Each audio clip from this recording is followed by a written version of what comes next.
Anestésicos locales generales y lo que son psicofármacos, y quedaría pendiente pues los seminarios que tienen que ser presenciales.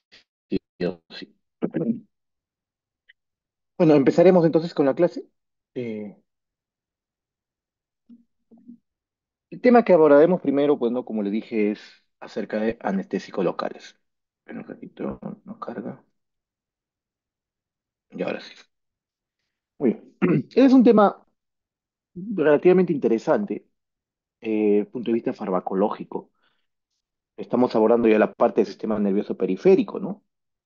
En la que vamos a hablar lo que es la acción de ciertos fármacos que van a bloquear la conducción nerviosa. Ojo, escuchen, ¿ah? Van a bloquear la conducción nerviosa.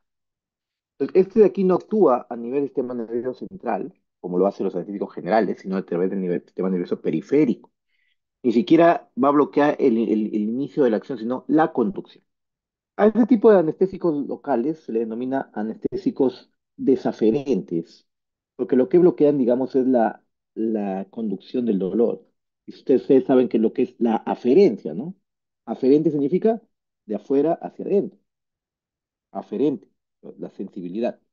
Entonces, cuando hablamos de anestesia, el término anestesia, que viene del término ansin, y estesia significa sensación, no solamente dolor, porque si fuera dolor sería analgesia, que ya hemos hablado de analgésicos. Pues aquí el término es anestesia porque se pierde todo. Con ustedes, si es que por ahí les han sacado un diente o les han sacado una uña, o quizá los han operado con anestesia raquídea, no sienten nada, no sienten nada. El impulso doloroso que da donde se ha hecho el corte, supongamos, pero una vez que el impulso sigue avanzando, ahí donde le han puesto el anestésico, ahí se queda. Y nunca va a llegar a la médula. Y nunca va a llegar, digamos, al cerebro. A ver, vamos a recordar fisiología, que todos ustedes son fisiólogos, como le digo.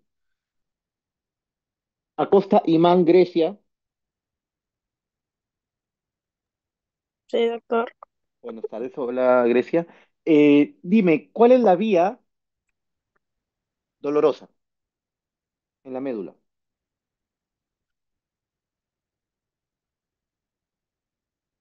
¿Cuál es la vía que conduce el dolor en la médula? Anatomía del tercer ciclo. Anaís Núñez, Sí, doctor. ¿cuál es la vía que conduce el dolor en la médula? Referente. ¿Cuál es la vía que conduce el dolor? ¿Cuál es el tracto, la vía que conduce el dolor? A ver, los fisiólogos, anatomistas. Elisa Bautista, Buenas tardes, doctor. buenas tardes. ¿Cuál es la vía que conduce el dolor? Chicos, me sorprende cómo han llegado al quinto ciclo. Yasmín Quispe, ¿cuál es la vía de la médula que conduce el dolor? Doctor, buenas tardes. ¿Sería la vía nociceptiva? Ah, sí, pero ¿cuál es? Nociceptiva es lógico, que es la que capta y transmite el dolor. ¿Cuál es la vía? ¿Cómo se llama? A ver, Marilú, Serna. Buenas tardes, doctor. Buenas tardes. ¿Sería la vía espinotalámica? La espinotalámica, pues chicos, está la anterior y la lateral. Esa es la que conduce el dolor. Y eso está, digamos, eso es del tercer ciclo. Jóvenes, me sorprenden. Me sorprenden de verdad. Me sorprenden porque son cosas sumamente básicas que cualquier, digamos, alumno de medicina tiene que saberlo. Al menos si ya pasó el tercer ciclo, ¿no? Del tercer ciclo para adelante, todos tienen que saber las vías que transmite la aferencia del dolor es la vía espinotalámica. He hablado de la médula, yo he hablado de la médula, por eso digo, de la médula, porque si no, pues estamos hablando de toda la rama aferente que llega hacia la raíz posterior e ingresa, no, yo he hablado de la vía en la médula, de la espinotalámica, ya, la anterior y la lateral. Bueno, volviendo entonces al punto, chicos, me preocupan. Bueno, a ver, un dibujito por ahí. Bueno, entonces, qué dan los anestésicos locales? El término lo dice local, local, o sea, que son fármacos que vas a administrar para que actúe en la zona donde le vas a colocar. ¿Qué es lo que hacen? Bloquean la conducción nerviosa, como le mencioné, o sea, la percepción del dolor. Con dos ventajas, como dice. Una, acción reversible. ¿Qué quiere decir? Que una vez que pase el efecto, que el fármaco se metabolice, elimine del organismo y se salga del lugar donde está, o sea, se absorba y se salga del lugar, es reversible. Y el nervio se recupera por completo, sin daño. Sin daño. Entonces, si ustedes mismos están viendo acá, esto de aquí es anatomía, histología, tercer ciclo. Más no. Ya sabemos todos que el impulso nervioso va del cuerpo hacia el axón. Es de la cabeza hacia la cola. ¿Ya? Una sola dirección. Va el impulso, como conforme ven las flechas ahí.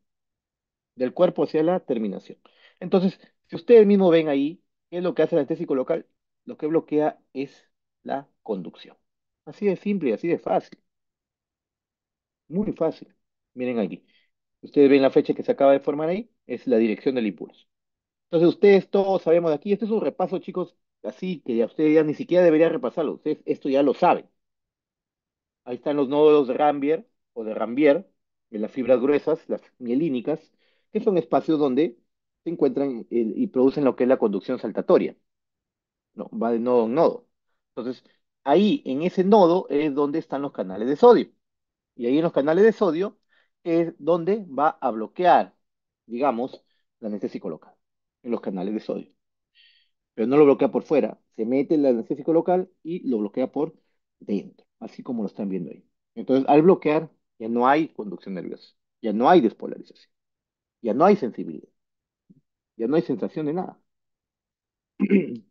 Entonces, para hacer un, digamos, un recordaris de lo que es la historia, así en forma general, el primer anestésico local fue la cocaína, porque se utilizó como anestésico local,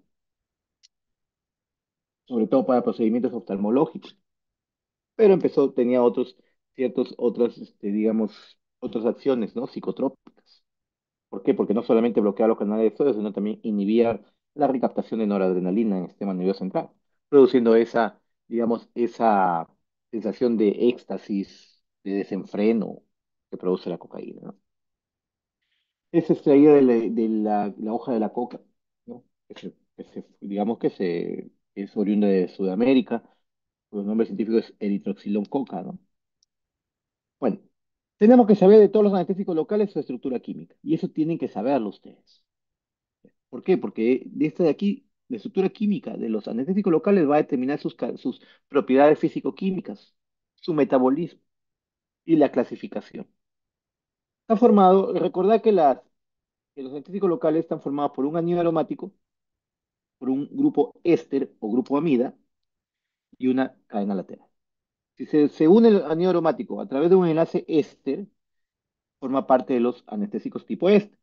Y si se une a través de un enlace amida, está formado el grupo de los anestésicos locales tipo amida. Entonces, aquí vamos a explicar un poquito mejor, más detallado, los dos grandes grupos que ustedes ven ahí, ¿no? Los ésteres y las amidas. Ustedes están viendo aquí, esto de aquí que es el anillo aromático o anillo bencénico, ¿ya? Esto de aquí que se le denomina la cadena lateral y el grupo amino, ¿ya? Amino, no amidos, no, amino. Por eso es que ambos tienen grupo amino, miren. Por eso se denomina aminoésteres o aminoamidas, ¿ya? Entonces, esto de aquí tiene un grupo lipófilo, quiere decir que es lipofílico, que se va a disolver en grasa, ¿ya? Es el anillo aromático. La cadena intermedia y el grupo amida, que es un grupo hidrófilo. Entonces, esa característica de tener ser hidrosoluble y liposoluble al mismo tiempo, se le denomina que es una molécula anfipática, ¿ya? Tengan presente eso. Si tiene un grupo, digamos, lipofílico y un grupo hidrofílico, o sea, hidrosoluble y liposoluble al mismo tiempo, como es el caso de los anestésicos, ¿no? El anillo aromático es lipófilo, o sea, es liposoluble, y el radical amino es hidrosoluble. Entonces se denomina que es una molécula anfipática. No se olviden, chicos, eso es fundamental e importante. Siempre se pregunta en los exámenes, siempre. Entonces, ambos Tienen el anillo aromático y el anillo amino, ¿no? El terminal amino. Y en medio tiene una cadena intermedia, ambos. ¿Cuál lo diferencia uno del otro? El tipo de enlace entre el anillo aromático y la cadena intermedia. Si el enlace, como ven aquí, es un enlace tipo éster, forma parte de los grupos de los anestésicos tipo éster. Y si el enlace que ven aquí es enlace tipo amida, forma parte del grupo de las amidas. Más claro que el agua. Más claro que el agua. Entonces, ahí está. Ese es enlace este. Ese es enlace amida. Más claro que el agua. Si con esto ya se equivocan o no me responden, ya no sé más qué hacer. Entonces, es el anillo aromático. Como le dije, ¿qué le da el anillo aromático entonces al anestésico? ¿Qué característica? ¿Quién me dice? ¿Qué característica le da? Ester o amida. Liposolubilidad. ¿La qué? ¿Qué le El da? Liposolubilidad. De anillo acuerdo. La, tipo de Liposolubilidad. el anillo liposolubilidad. aromático. La liposolubilidad. Muy bien, así es. La liposolubilidad le da. Y recordad que la liposolubilidad está relacionada con la potencia de los anestésicos. Después vamos a hablar de eso. La liposolubilidad. La potencia. El grupo hidrófilo le da la hidrosolubilidad, que es aparte la facilidad de ese grupo amino, ¿no? Que es el grupo hidrófilo. El grupo amino. Por eso que les digo, se llaman aminoésteres o aminoamidas, o simplemente ésteres o amidas. Entonces, el grupo amino que le da la hidrosolubilidad, también le brinda lo que es la unión a proteínas plasmáticas. La hidrosolubilidad, la unión a proteínas plasmáticas. Acá está. Entonces, dentro del grupo de los ésteres tenemos la cocaína, la procaína, la benzocaína, la tetracaína, la cloroprocaína. Entre los amidas tenemos la lidocaína, bupivacaína, mepivacaína, prilocaína, etilocaína, ropivacaína. Ojo, hay que tener en cuenta algo y siempre lo digo y lo peor de todo es que me llama la atención es que siempre les digo y siempre se equivocan, ¿ya? Los ésteres, no, no es que se equivoquen, sino que no me prestan atención y no estudian, simplemente, porque es algo muy fácil de entenderlo y de recordarlo. Y eso lo sabe, si se lo explico, digo a un niño de 5 años, me presta atención, me lo va a entender. Pero si no me prestan atención, o están en otra cosa, o no estudian, lógico que no lo van a entender. Yo les he dicho yo a todos en clase, se los he dicho, aquí está grabando y se lo vuelvo a decir para que quede ahí grabado. Todos somos iguales, todos tenemos el mismo número de cromosomas, todos somos humanos, ¿eh? Todos tenemos la misma capacidad intelectual. Ninguno de nosotros ahí en sala, en el aula, es de Namekusei, ni de Marte, ni de Krypton, ¿ah? Somos terrestres, todos somos seres humanos, somos de la misma especie, por lo tanto todos pensamos y tenemos la capacidad de aprender, sino que no lo hace, no lo hace. Por ejemplo, el día semana pasada en algunos aulas le doy este break y de a tres o de a cuatro se van y ya no regresan. Y están mal en el examen, están con 0,3, 0,4, 0,5. Y si están ahorita, y si están acá conectados, quizá ya saben a quién me estoy refiriendo. Yo me doy cuenta cuando no regresan los alumnos. Entonces, entonces, si se dan cuenta, en los ésteres, dentro de su nomenclatura, tienen una sola I. Y en las amidas, dentro de su nomenclatura, tienen doble I. ¿Se dan cuenta? Ésteres, una sola I. Cocaína, procaína, benzocaína, tetracaína, cloroprocaína. Más difícil no puede ser. Más fácil, perdón, no puede ser. Amidas, doble I. Lidocaína, bupivacaína, mepivacaína, prilocaína, etidocaína. Primarioso, ¿no? La persona que lo que creó esto de aquí lo hizo para que sea fácil de aprender, pero aún así se equivoca. Por ejemplo, su metabolismo de ambos es muy diferente. Los ésteres se metabolizan en el plasma y las amidas se metabolizan en el hígado. Entonces, eso ya se lo aprenden. Pero cuando yo les pongo en el examen, los siguientes fármacos se metabolizan en el hígado y le pongo un éster y me lo marca. No, pues. Las amidas se metabolizan en el hígado y los ésteres se metabolizan en el plasma por las esterasas plasmáticas. Fácil, ¿no? Espero que así sea. Espero que así sea. Mira que ahorita, aprovechando que la virtualidad para todos, se queda esto grabado y esto se lo van a tener para que ustedes lo repasen, lo repasen, lo repasen.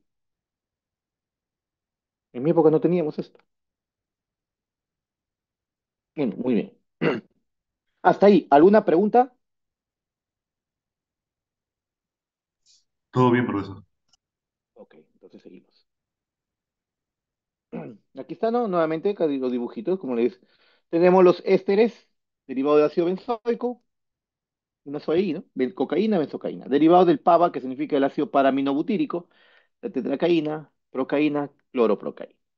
Tenemos las amidas, los derivados de la silidina, acá están los más utilizados e importantes que ustedes tienen que sabérselo sí o sí, lidocaína, bupivacaína. También tenemos la mepivacaína, ropivacaína. Los derivados de la toluidina, la prilocaína, la articaína. Y derivado de la quilidina, la dibucaína. Acá vamos a aprender cosas puntuales que a ustedes les va a servir dentro de su formación o de su trabajo como médicos generales. Aquí no estamos, yo no estoy enseñando a anestesiólogos, porque a mis residentes sí me lo revuelvo. A mis residentes les hablo hasta de situaciones moleculares, genes, etcétera. Acá no. Ni dosis les pregunto a ustedes. Entonces, esto sí tienen que saberse las características físico-químicas de los anestésicos locales. Tenemos la potencia. ¿Quién les dije determinada la potencia? Es la liposolubilidad del anestésico local. ¿Qué quiere decir? Que mientras más liposoluble, más potente. Mayor liposolubilidad, mayor potencia. Por ejemplo, la bupivacaína es más liposoluble que la lidocaína. Entonces, por ende, la bupivacaína es más potente que la lidocaína. La mayoría de ejemplos son entre estos dos porque estos no son fármacos. Es más, la lidocaína es la que más van a utilizar ustedes. El inicio de acción.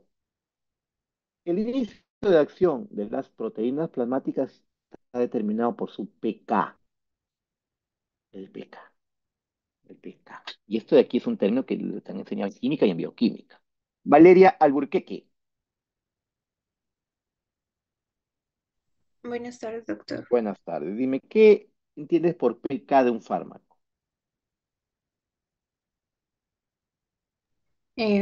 ¿Sería la constante de disociación? La constante de dilución. ¿Qué me indica entonces? Sería que mientras más se acerca al pK, el pH va a ser neutro.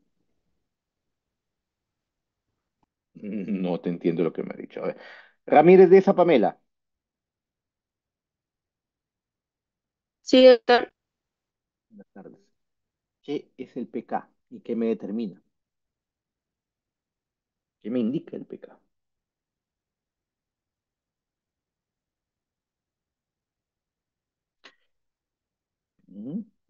¿Cómo han llegado al quinto ciclo? De verdad, no comprendo hasta ahorita. Diego Millones, a ver, Axel Linda, a ver, que acaba de levantar Hola, la mano. doctor. Vamos a darle oportunidad Doctor. a los voluntarios. Vamos Doctor, puede ser que a la voluntaria, a ver, Linda, doctor, sí, ¿me escucha? Doctor, puede ser, te entrecorta, no te escucho. doctor, puede, No te escucho. ¿no se escucha? No. No sé si O- seré yo o será. Creo que es de usted, doctor, porque se estaba intercortando su voz hace rato. Ya, ahorita sí le escucho. Dime. Ok, doctor, ¿podría ser que es el nivel donde, dependiendo si es ácido o base, en la zona del organismo donde se va a poder absorber mejor el fármaco, el medicamento? Es Dependiendo. una, digamos, esa es una, digamos, para eso sirve medir el pK, ¿no? Pero ¿qué es el pK? Chicos, el pK no es nada más y nada menos que el pH en el que el fármaco, o sea, la solución, el pH de esa solución donde está el fármaco, en la que se encuentra disociado el 50%. O sea, 50% ionizado, 50% no ionizado. Digamos, si tiene un pK de 8, quiere decir que cuando la solución esté en un pH de 8, va a estar mitad mitad. Que si tiene un pK de 7, quiere decir que cuando el pH esté en 7, se encuentra mitad mitad. 50% disociado, 50% no disociado. O sea, es de que te da el punto de equilibrio en que te da, por eso se llama constante de disociación, porque ese número que te da el pK es el que te determina. Entonces, cuando un pK es alcalino, quiere decir que el fármaco va a necesitar un pH alcalino para ser absorbido adecuadamente. ¿Entiendes? Entonces, aquí el fármaco, el concepto que está un poquito errados, o confundido más que errados, como le dije, es por qué el inicio de acción del anestésico local me va digamos, a determinar el PK. ¿Por qué? Porque el anestésico local tiene que estar no disociado para que pueda atravesar la membrana. Porque recuerden que el anestésico local actúa por dentro de la célula. Y para que pase una bicapa lipídica, tiene que ser un cuadro no polar, o sea, no disociado, no cargado eléctricamente. Porque si está cargado eléctricamente, no pasa la membrana plasmática. Entonces, ¿qué me indica el PK aquí del anestésico local? ¿Por qué el inicio de acción? ¿Qué quiere decir? Que cuando el PK está más cerca al pH neutro, va a tener una rapidez de inicio mayor. O sea, va a actuar más rápido. Por eso dice, el inicio de acción está determinado por el PK del anestésico local. Por ejemplo, mientras más se acerque el pK al pH neutro, mayor será la rapidez de inicio. Esto estamos hablando de referente al anestésico local, por eso no es el concepto de PK. Por eso yo le pregunté, cuando es de PK de un fármaco, me hablan de esto. No, esto no es el concepto de PK. El concepto de PK ya les di, ya tienen que saberlo, ya han debido saberlo. Entonces, mientras más se acerca el pK al pH neutro, mayor será la rapidez de inicio de acción. Aquí, por ejemplo, la bupivacaína tiene un pK de 8,1 y la lidocaína tiene un pK de 7,7. Entonces, ¿cuánto es el pH neutro? 7.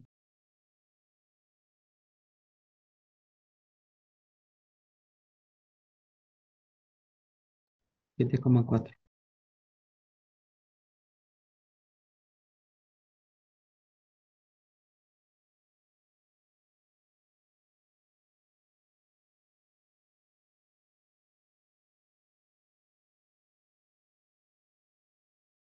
No se le escucha, doctor.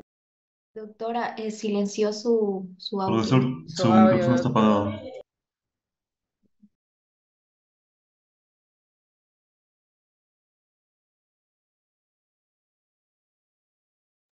Doctor, silenció su audio. Se salió, creo, su Estoy internet. conversando con otra persona, chicos. Va de 7,35 a 7,45. Y si quiere un punto exacto, 7,4, ¿no? pH neutro estamos hablando en el humano, pues, ¿no? Porque si hablamos de pH desde el punto de vista químico, de 7, pero en nuestro organismo es 7,4. La duración de la acción. La duración de la acción va a estar determinada por la unión a proteínas plasmáticas. Entonces, mientras más unión a proteínas plasmáticas, mayor será la duración del efecto. Por ejemplo, ahí la lidocaína un 65% y la bupivacaína un 95%. Entonces, ¿quién va a tener una mayor duración mayor duración de acción? La bupivacaína. Así de simple, chicos. Miren qué fácil. Entonces,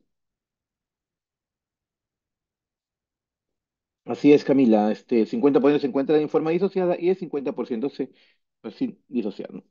Conforme lo has escrito ahí. Factores que afectan las propiedades físico-químicas de los anestéticos. Lógico, mientras más dosis le administras, mayor, digamos, más rápido va a actuar, ¿no? Pero todo siempre tenemos que saber que tiene que usarse a dosis adecuadas. No te puedes exceder la dosis. Concentración del fármaco. Es muy distinto colocar un fármaco al 2% que un fármaco al 1%, como la lidocaína, y eso lo van a hacer en la práctica. El 2% está más concentrado. El pH tisular, ese es punto importante, chicos. Si el pH del tejido es ácido, como por ejemplo un tejido infectado, no va a hacer efecto. Pues que siempre dicen una herida infectada, el anestésio local no hace efecto, porque está ácido. Y cuando está ácido, ¿qué abundan? Hidrogeniones. Y los hidrogeniones no van a permitir que el fármaco se... mejor dicho, los hidrogeniones van a mantener el fármaco ionizado. Y si lo mantienen ionizado, no va a atravesar la membrana. La acción de vasoconstrictores también. ¿Se acuerdan cuando el ejemplo que les di? Cuando hablamos de un sinergismo de facilitación. La epinefrina, ¿qué hace? Hace vasoconstricción y evita que el anestésico se absorba. Por lo tanto, va a permanecer más tiempo en su lugar de acción, porque es local. Entonces, su acción va a ser mayor. La hipoproteinemia, bueno, si no hay proteínas plasmáticas,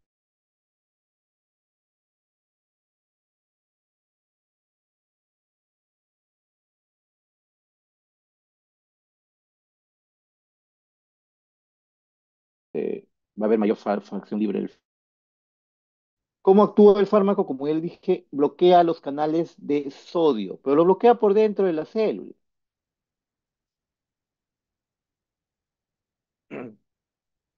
Tiene que atravesar la membrana. ¿Y cómo lo hace? De una forma no ionizada. Por ejemplo, aquí el BH, B significa el anestésico local y el H que es el hidrógeno. BH significa ionizado. Tiene que liberarse del hidrógeno para que el B solito pueda atravesar la membrana axonal fácilmente. Entonces, una vez que ingresa, nuevamente se vuelve a unir al BH, se vuelve a unir al hidrógeno para que pueda bloquear el canal de sodio, porque solo no lo bloquea. Tiene que estar ionizado para que lo bloquee. De aquí le voy a hacer un gráfico para que, un esquema para que lo comprendan. Aquí, por ejemplo. Miren, lo que ustedes están viendo aquí son dos canales de sodio y la membrana axonal, ¿no? Entonces, el anestésico local, acá está solo, se une al hidrógeno y acá está ionizado. Cuando está ionizado no atraviesa la membrana. Cuando se libera, atraviesa y aquí adentro se vuelve a ionizar. Entonces, este es el medio extracelular. Ojo, quiero que me entiendan. Porque aquí, si no me entienden con este esquema, ya mejor no sé qué hacer. Entonces, entonces, es el canal de sodio. Si ustedes están viendo, el sodio atraviesa sus canales y por dentro, ¿qué produce? La despolarización. Entonces, cuando tenemos un anestesio local, ahí, ¿qué me indica ese gráfico que están ahí? ¿Qué me indica? El anestésico local está Ionizado. ionizado, está ionizado, está ionizado. Entonces, para que pueda atravesar la membrana, tiene que liberarse de su hidrógeno. Cuando hay una herida infectada, no se puede liberar porque se libera de uno y pum, viene otro y lo une, porque en una herida infectada el pH es ácido y ahí abundan los hidrogeniones. Entonces, al abundar los hidrogeniones, va a ser difícil, por lo tanto, no. Entonces, para que pueda atravesar la membrana, ya vieron ustedes, se desprendió de su hidrogenio, quedó no ionizado. Entonces, así no ionizado, atraviesa la membrana. Y recordar que el medio intracelular tiene un pH más bajo que el extracelular. Entonces, ¿qué quiere decir? Que adentro de la célula abundan los hidrogeniones. Entonces, ¿qué sucede? Inmediatamente se ioniza. Este fenómeno,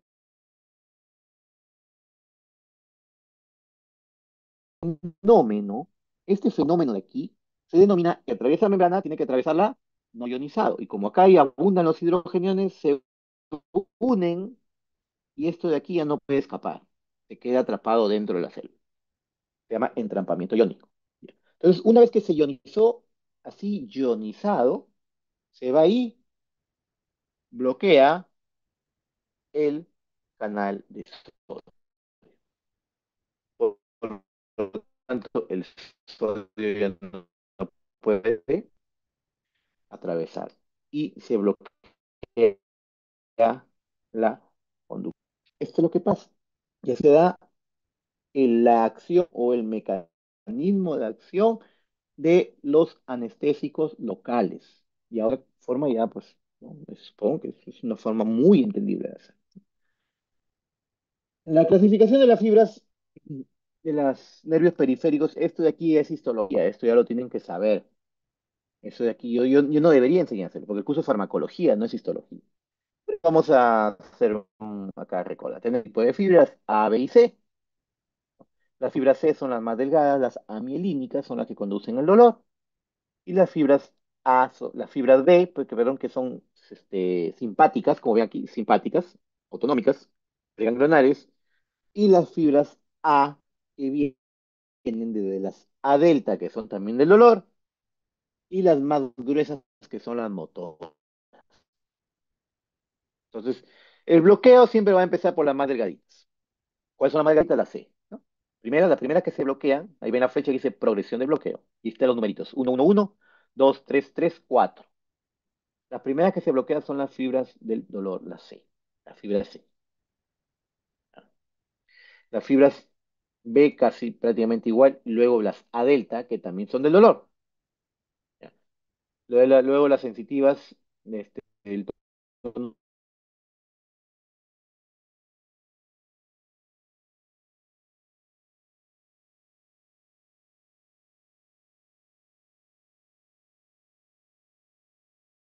final, las motoras. Y la recuperación del. las que se recuperan al final son las del número uno, ¿ya? Dicho, esto de aquí ya lo tiene que saber. No es parte del curso, sino que un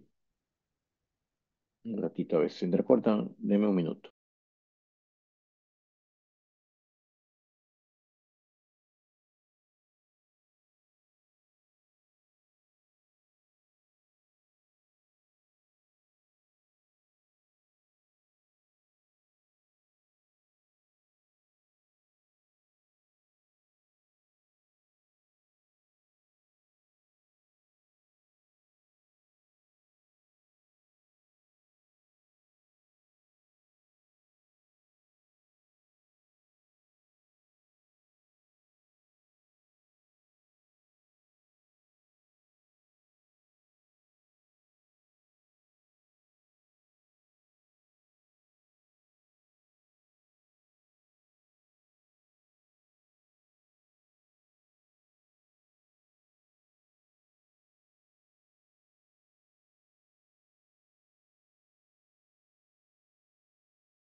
A ver, jóvenes, ¿cómo se escucha? ¿Se entrecorta?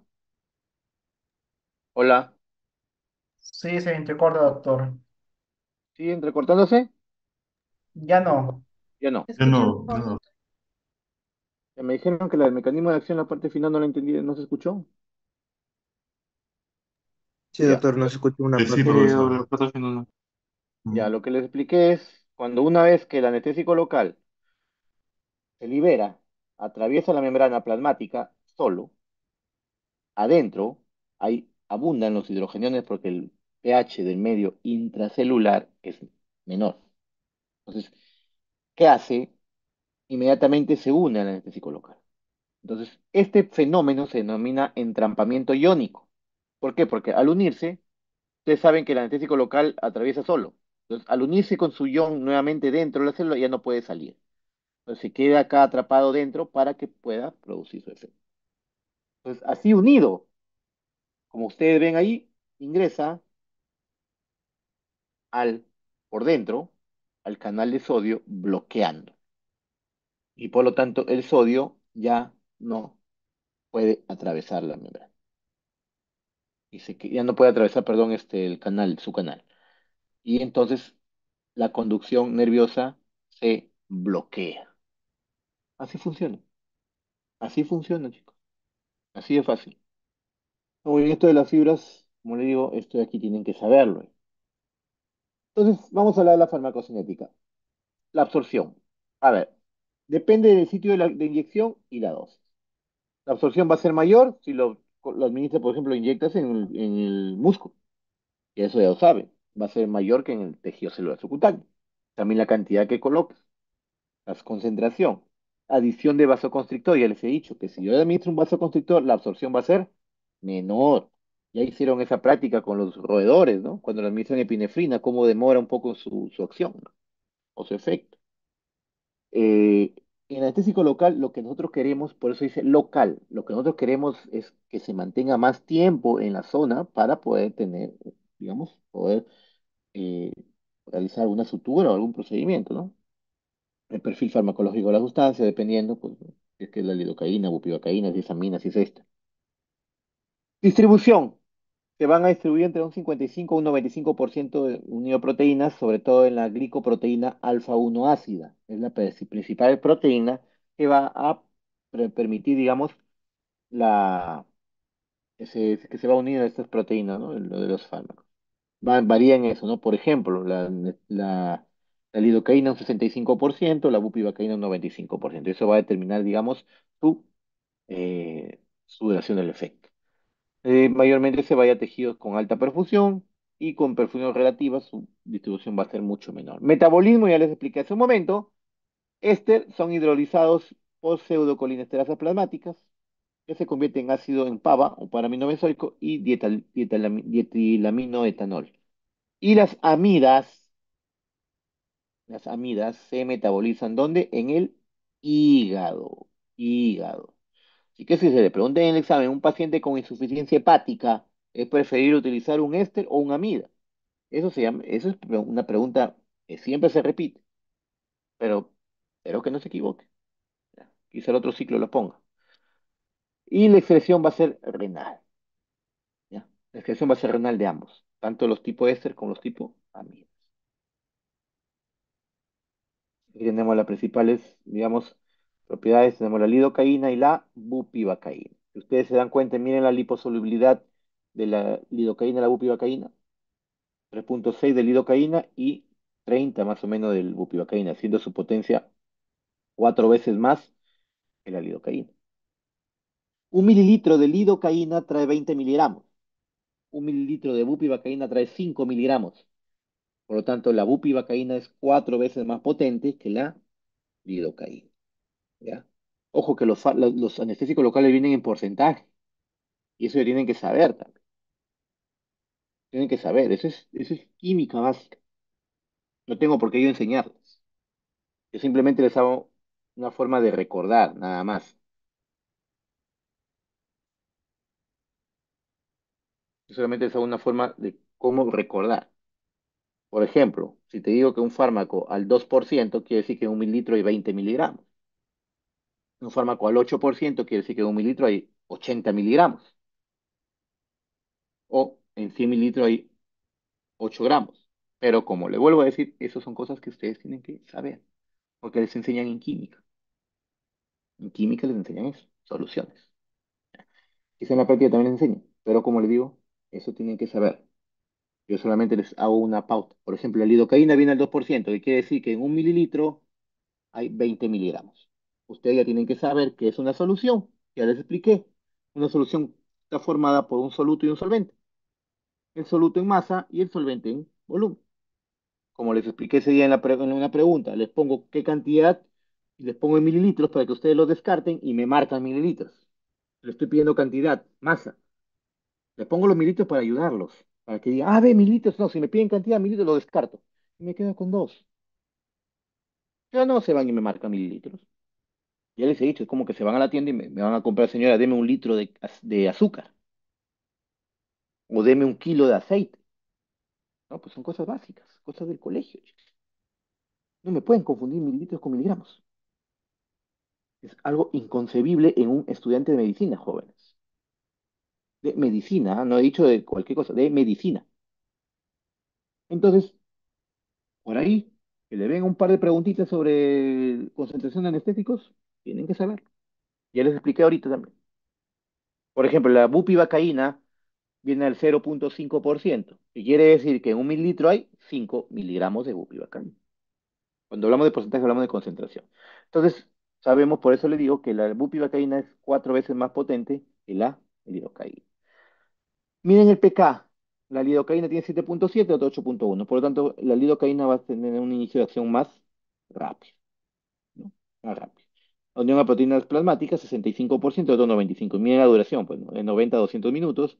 El otro hasta 600 minutos puede durar. 600 minutos estamos hablando de 10 horas. Muy bien. Toxicidad. Ojo, estos anestésicos son tóxicos todos, ¿ah? Son tóxicos, ¿ah?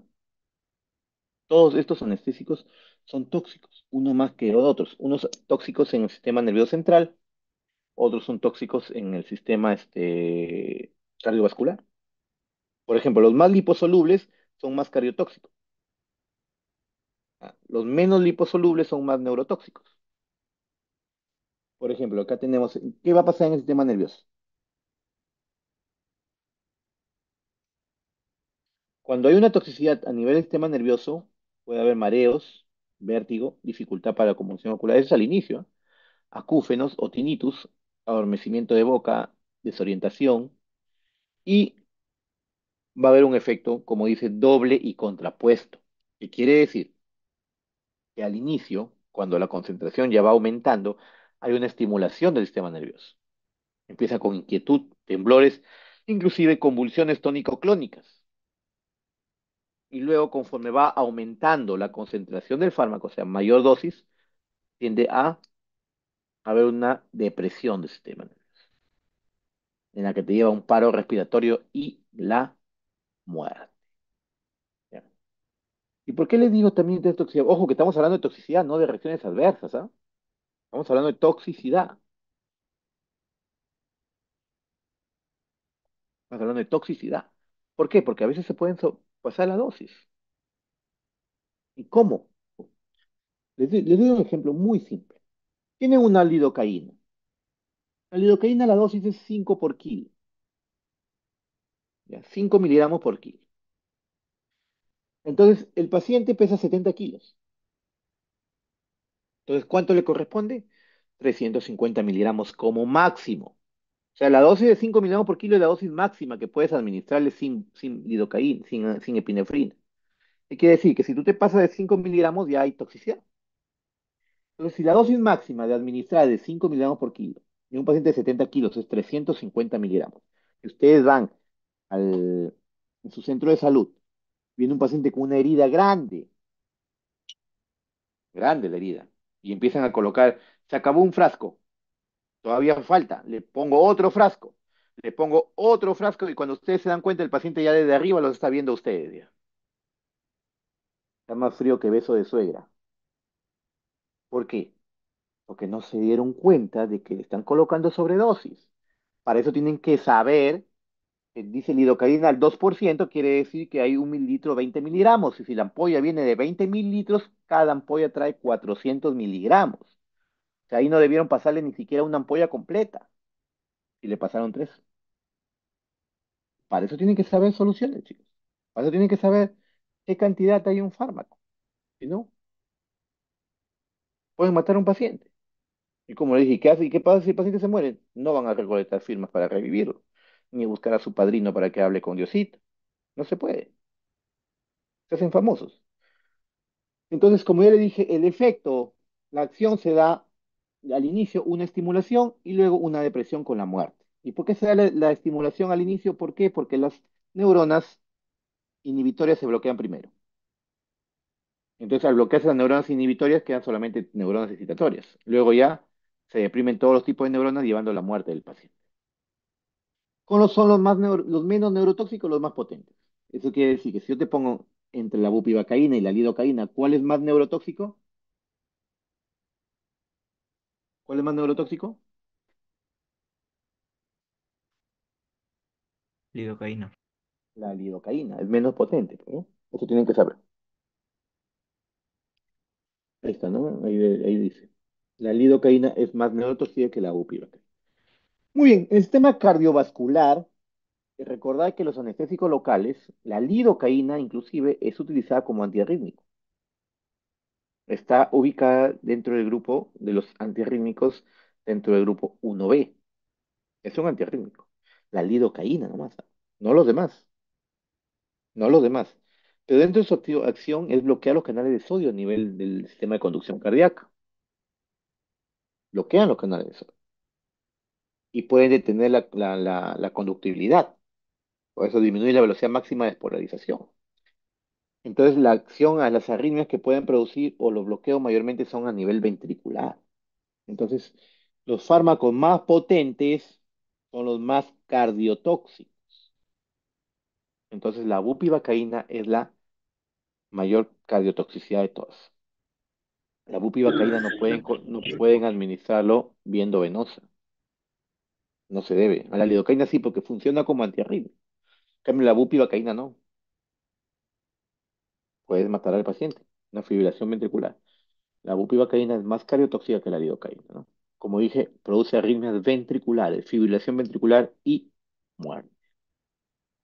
Pues aquí hablaremos de forma general, por ejemplo, la cocaína, como le dije, aparte de tener una acción de bloquear el impulso nervioso y cierta vasoconstricción local, produce una inhibición de la recaptación de noradrenalina, provocando aumento de los niveles de noradrenalina en el espacio sináptico del sistema nervioso central, produciendo, digamos, todos los efectos psicotrópicos de la cocaína, ¿no?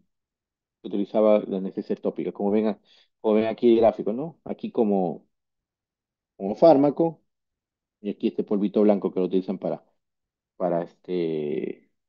como anestésico nasal, ¿no?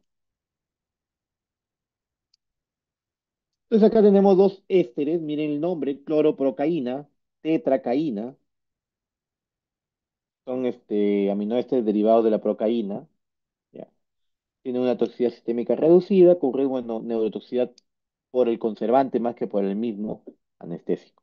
Es el menos tóxico de todos los anestésicos locales. Actualmente los tipos se utilizan más para procedimientos oftalmológicos y dentales, ¿ah?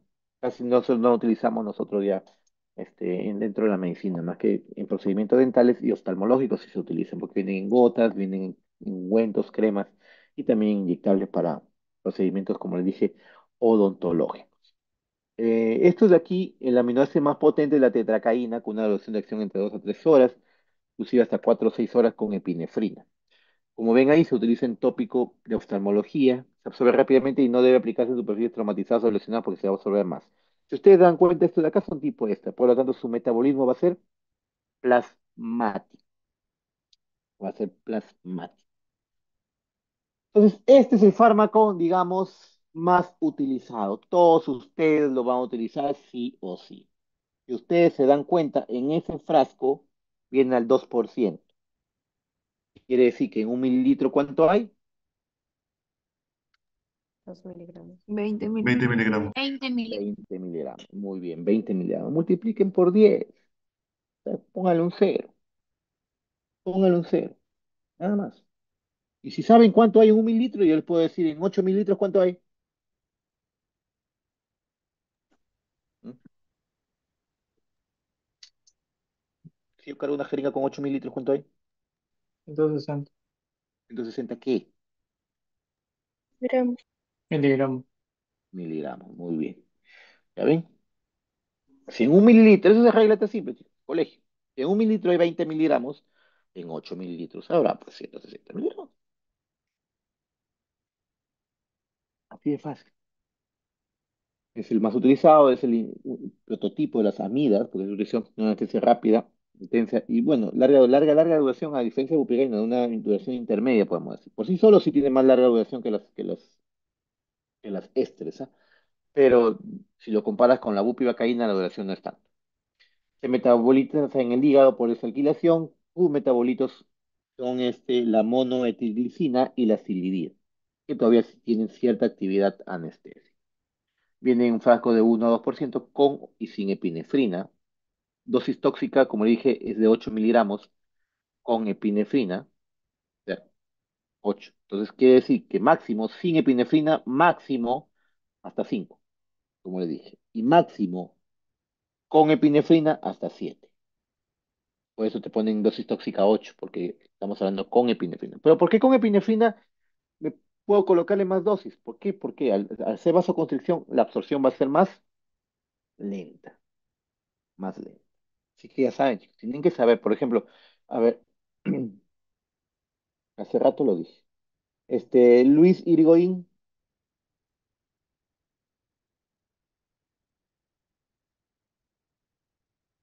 no está acá. Ustedes solitos se engañan porque yo no lo estoy tomando listo.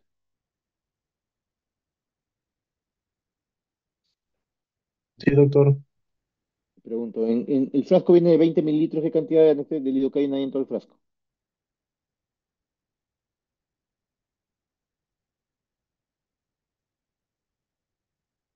Dime, Manuel Mego, Doctor, 400 miligramos. 400 miligramos, eso tienen que saberlo. Tienen que saberlo. O sea, y si no lo saben, sáquenlo, pues. Si 1 mililitro de 20. 20 por 20, 400. No me va a decir que en el examen van a pedir calculadora para multiplicar 20 por 20. Ya, pues no se pasa. Ya. Entonces tienen que saber esto de acá. La bupivacaína, 0,5%.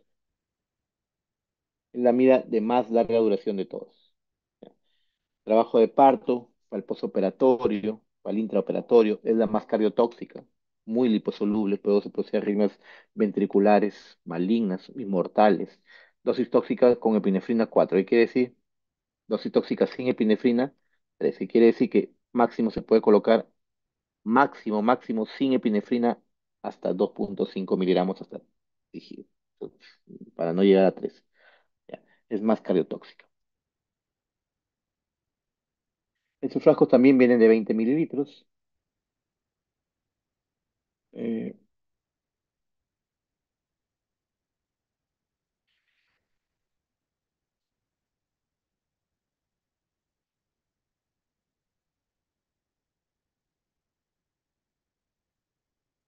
Doris Millones, Doris Millones,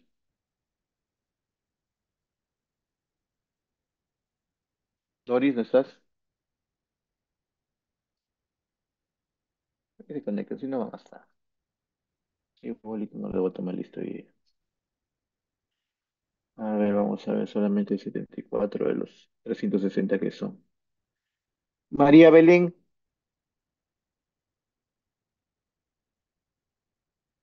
María Sí, Belén, Reupo, te pregunto, el frasco viene de 20.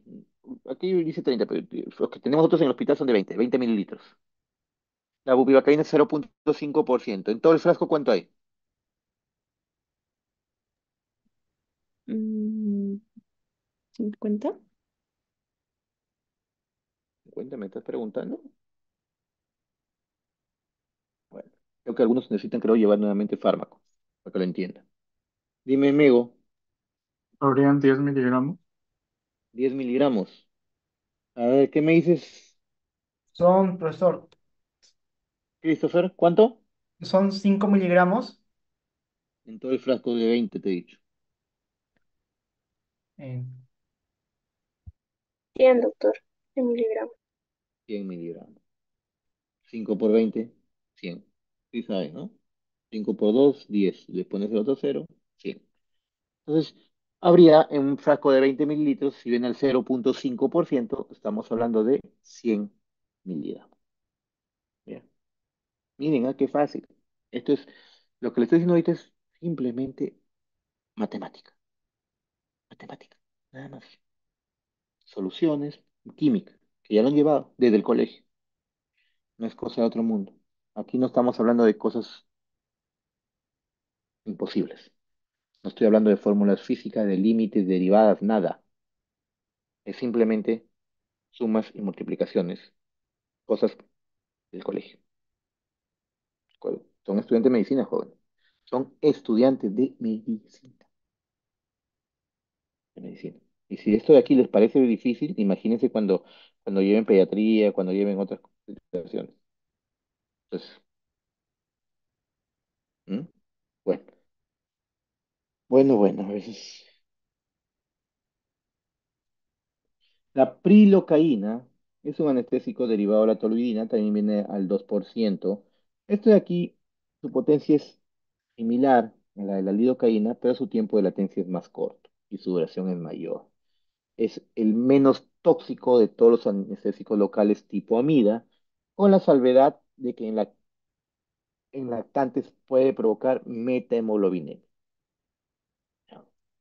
La prilocaína de las amidas puede provocar metemoglobinemia en los lactantes. ¿Ya? Puede utilizarse para anestesia de bloqueos periféricos o bloqueos peridurales. La dosis máxima también es de 6 sin epinefrina y de 8 miligramos por kilogramo con epinefrina. Aquí les dejo un cuadro resumen que también se los he dado. Muy bien, chicos, preguntas,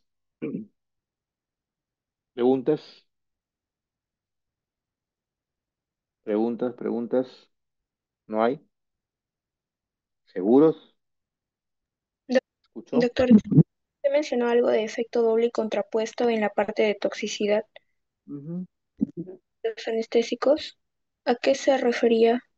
A que te da, digamos, primero, así como viste ahí, un efecto de depresión del sistema nervioso, que es al inicio, perdón, de excitación, que es al inicio. Primero un fenómeno de excitación, que hay convulsiones, euforia, etcétera. Y luego viene un efecto depresivo del sistema nervioso que te puede llevar a parálisis y muerte. ¿Por qué se da primero el excitatorio o el cuadro de excitación? ¿Por qué? Porque como les mencioné, se bloquean primero las neuronas inhibitorias. Y al bloquearse las neuronas inhibitorias, ¿qué te queda? Solamente la excitatoria. Por eso es que hay convulsiones. Luego de eso ya viene la parada respiratoria. Primero excitación, luego depresión del sistema nervioso. A eso se refiere a la acción toxicidad de los anestésicos locales. Muy bien, ¿alguna otra pregunta? Entonces, Doctor, dime, te escucho. en el caso de que un paciente tenga insuficiencia hepática, o bueno, tenga una enfermedad al hígado, entonces se le daría un éster, ¿verdad? De preferencia usar el éster o usar dosis mínimas de un anestésico local. No, no la vas a utilizar normalmente. Por ejemplo, yo le pongo ejemplo, ¿no? En la anestesia epidural utilizo prácticamente un frasco entero de lidocaína o de bupivacaína entre los dos. Y en anestesia raquídea utilizo solamente 2 a 3 mililitros, casi nada. Si yo tengo un paciente con insuficiencia hepática, voy a optar por anestesia raquídea, porque la cantidad que le estoy con es mínima, ¿no? Eh, o si no, en todo caso no se puede, es preferible utilizar, digamos, o si necesito un anestésico sí o sí, tipo este. Porque no se metaboliza en el plasma, no necesita en el hígado. Dime, Diego. Doctor, buenas tardes. Una pregunta, ¿cómo se manejaría las reacciones alérgicas o tóxicas a los anestésicos locales en clínica? Ojo, que reacciones alérgicas es una cosa. Mm. Los anestésicos tipo éster liberan histamina directamente. ¿Ah? Sus reacciones son anafilactoides. Y el manejo es como una reacción anafiláctica igual. Utilizan con antihistamínicos, y si el cuadro es grave, epinefrina, o sea, como una reacción alérgica. La toxicidad es otra cosa. La toxicidad por sobredosis o toxicidad por anestésicos locales se maneja con una emulsión lipídica llamada intralípid, ¿ya? Que se administra en vía endovenosa para, digamos, disminuir o captar la mayor cantidad de anestésico local y bloquear el ingreso de los anestésicos dentro de la membrana celular axonal. Ese es el manejo por intoxicación, ¿ah? Por exceso, por aumento, como les he mencionado. Con reacción anafiláctica o anafilactoide, es el manejo de toda reacción anafiláctica. Es diferente. Recuerden los tipos de reacciones, ¿no? El tipo B, que es anafiláctica, o sea, no es, digamos, ese se maneja como tal. Ahora, como le vuelvo a repetir, los ésteres tienden a liberar histamina directamente. Y esto ya los hemos visto, bueno, los grupos que ya han expuesto de parte antihistamínicos, la reacción anafilactoide, que es cuando la liberación directa. Entonces, el manejo se da como una reacción igual, por la histamina. Muy bien, ¿alguna otra pregunta? Bueno, si no, ahí pasamos al otro tema y yo le doy un break para... Estos anestésicos generales, chicos, como les mencioné, vamos a hablar de las cosas puntuales e importantes, porque ustedes no van a ser anestesiólogos. No van a ser anestesiólogos. Ustedes sí van a utilizar pues, siempre ciertos fármacos para poder manejo de sedaciones leves, simples, pero no van a ser anestesiólogos, porque yo no me voy a meter tanto a ustedes preguntarles sobre las propiedades de los gases, etcétera, no. Pero sí, vamos a hablar de las cosas puntuales e importantes que debería interesar. Hablaremos de los anestéticos. Camila, la pregunta que me estás diciendo es ¿cuál sería la diferencia entre el mecanismo de la lidocaína como antitusígeno y como anestésico? Es el mismo, chico, el mismo.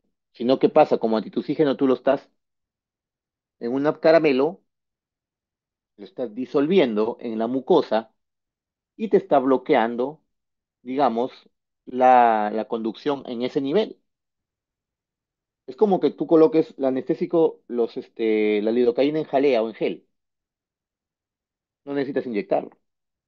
Vas a poner una sonda, colocas el anestésico en la sonda y ese adormece la uretra, porque es mucosa. ¿Por qué adormece? Porque ahí nomás bloquea las terminaciones nerviosas a ese nivel y mete la sonda y no duele, pierde sensibilidad. Confían si pueden conseguir la lidocaína en gel y pónganselo dentro por fuera no, sino por dentro del labio, en gel, no en ungüento, en gel, para que vean cómo se les adormece y no sienten dolor, nada, ni siquiera sensibilidad, porque es anestesia. Entonces, así funciona la lidocaína cuando la chupan en tabletas, ¿no? Caramelitos, lo disuelven en la boca y conforme van pasando, van bloqueando las terminaciones nerviosas y por ende los receptores de la tos se encuentran. Recuerden que receptores de la tos tenemos. Entonces, ahí se encuentran, entonces la conducción nerviosa a través de esos receptores son bloqueados. Igualito, bloquean los canales de sodio sanguíneo. O sea, la acción es igual, sino que aquí no la estás inyectando, pues. Estás pasándolo a través de unos caramelos. Y como la mucosa no es como la piel, la mucosa rápidamente se absorbe, pues. Por eso es que actúa. Muy buena pregunta. Muy bien. Hablaremos de objetivos generales. Bueno, como ven ahí, ¿no? Soy el hombre de sus sueños, dice. Bueno, vamos a hablar. Bueno, si cierta, digamos, historia así, ¿no? Como introducción, ¿qué es lo que buscábamos antes de la aparición del éter? Mitigar el dolor, ¿no? Recuerden, había películas en las que, por ejemplo, un paciente le amputan un miembro o simplemente cogiéndoles un palo y que muerden la muerden, porque no había como mitigar el dolor. En algunos sitios utilizaban el opio, otros, sin ir muy lejos, los incas, los paracas, los embriagaban con chicha, el alcohol, y embriagados se utilizaban para poder realizar algún tipo de cirugía. Ahora la historia te dice, los incas, los paracas, las culturas eran grandes neurocirujanos, te dice. Hacían trepanaciones craneanas, pero encontraban los cráneos con trepanaciones. Pero ¿quién decía cuánto vivían? No hablaban de mortalidad.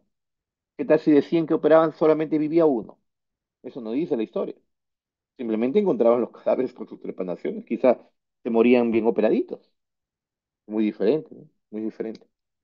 Entonces, la primera anestesia general, eso sí, fue en 1846.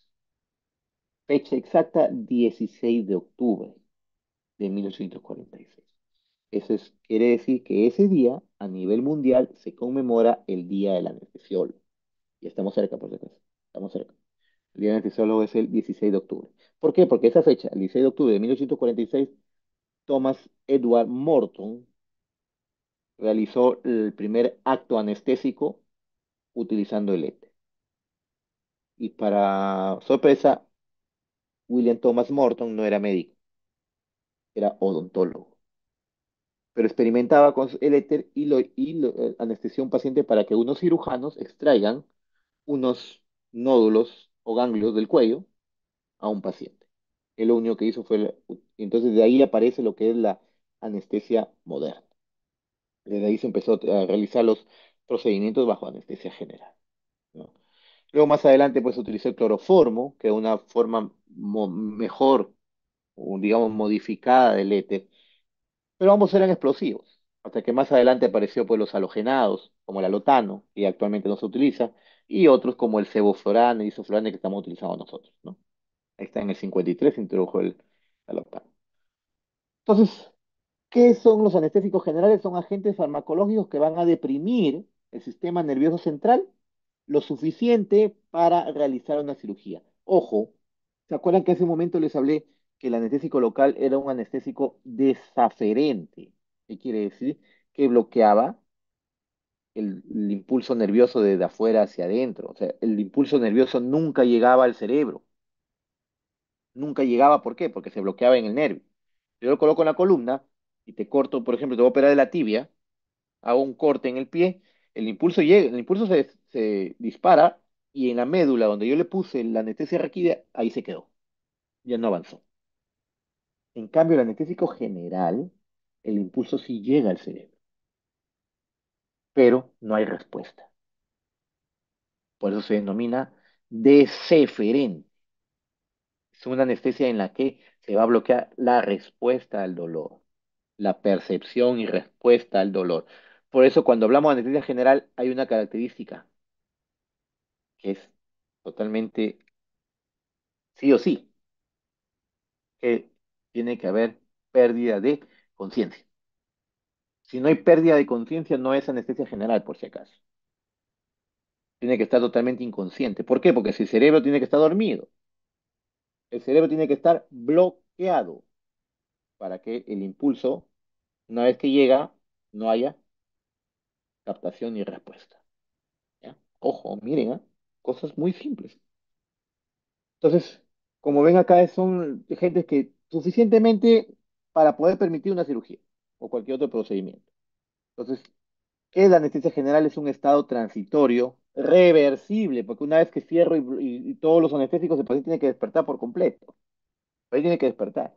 Eso es mentira de que se murió porque mucha anestesia le pusieron. No, el paciente se muere por cualquier otro motivo, una parada respiratoria, una complicación, pero no por mucha anestesia, porque el anestésico, lo general, tú lo cierras y el paciente se recupera por completo. O sea, es entre comillas, porque mucha anestesia. Eso no es casi imposible. Lo que sí, pues, producen otras situaciones, ¿no? Entonces, antes sí, quizá, ¿no? Con el éter, como no había un control adecuado, sí, el exceso del éter producía parada vulvar. Pero actualmente, pues, eso es ya prácticamente imposible. Entonces, ¿qué es lo que qué es lo que va a bloquear una anestesia general? ¿Ya? El dolor, la memoria, el paciente no se va a acordar, inhibición de los reflejos sensoriales autonómicos. Eso quiere decir que si tú un paciente, tú lo sedas, no pones una sedación, lo pones inconsciente, pero en la sedación no es anestesia, por si acaso. Lo duermes por completo y le haces un corte, va a dispararse la frecuencia cardíaca. Es un reflejo autonómico. ¿Por qué? Porque estás provocándole dolor. Que si el paciente no, está inconsciente no se da cuenta, pero tu sistema autonómico responde. En cambio, cuando tú le pones anestesia, está bloqueado también los reflejos autonómicos. Está bloqueado el reflejo autonómico. El músculo tiene que estar relajado, ¿no?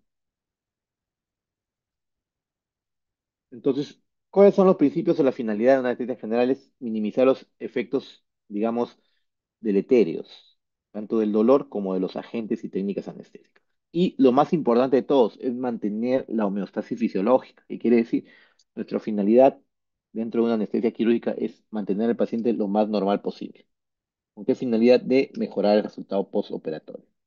Entonces, ¿cuáles son los objetivos de la anestesia quirúrgica? Como ustedes ven ahí, el estímulo doloroso va a producir lo que es la nocicepción, digamos, un corte, ¿no?